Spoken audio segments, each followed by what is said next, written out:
जुन्नर माहिती का सागर तुला जुन्नर? कार्टून आलं बघा, एक कार्टून आलं. बस रे इथं. ये ये ये इकडं.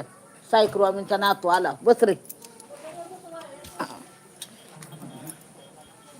बोला, याचं नाव काय रे? नाव तुझं बाळा, नाव काय तुझं? शिवांश. शिवांश. शिवांश.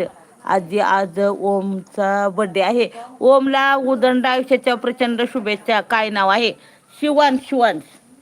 त्याचं नाव शिवांश आहे. शिवांश. शिवांश. लाईट लावली नाही, अंधार दिसतोय रे. हा, शिवांश नाव आहे. विराजचा भाऊ आहे छोटा. अरे पडशील रे पोरा. उडी मारली मांडीवर न खाली. जाऊ नको तिकडं, बाव आहे तिकडं. हा, जा घरी जा. हा, काय म्हणला सायकलो मी?